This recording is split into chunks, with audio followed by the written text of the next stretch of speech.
माँ के बिना जीवन संभव नहीं है। माँ जननी है। असहनीय शारीरिक कष्ट के उपरांत वह शिशु को जन्म देती है। अपने स्वार्थों को त्याग कर, अपने कष्टों को भूलकर वह बच्चे का पालन पोषण करती है। अपनी संतान की सुख के लिए माँ अनेक कष्टों को भी सहर्ष स्वीकार कर लेती है। माँ के स्नेह और त्याग का पृथ्वी पर दूसरा उदाहरण मिलना संभव नहीं है। हमारे शास्त्रों में माँ को देवताओं के समान पूजनीय बताया गया है।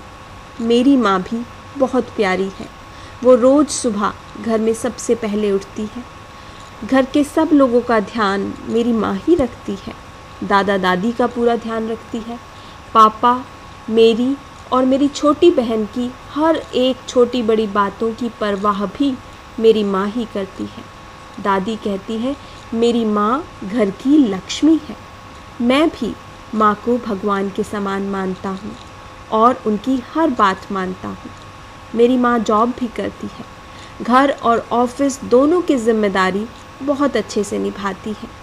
उसके सरल और सुलझे व्यवहार की तारीफ उसके ऑफिस के सारे लोग करते हैं।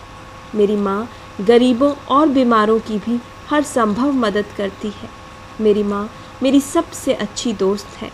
मैं जब कोई गलती करता हूँ तब माँ मुझे डांटती नहीं है, बल्कि प्यार से मुझे समझाती है। जब मैं दुखी होता हूँ तब मेरी माँ ही मेरे मुरझाए चेहरे पर मुस्कुराहट लेकर आती है।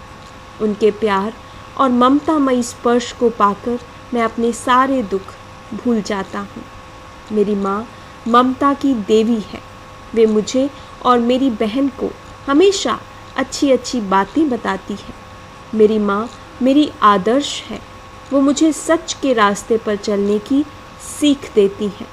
समय का महत्व बताती है, संस्कार सिखाती हैं।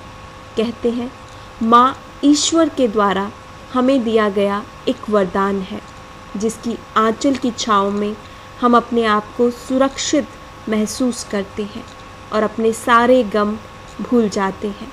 मैं अपनी माँ से बहुत प्यार करता हूँ और भगवान को धन्यवाद देता हूँ कि उन्होंने मुझे दुनिया की सबसे अच्छी माँ दी।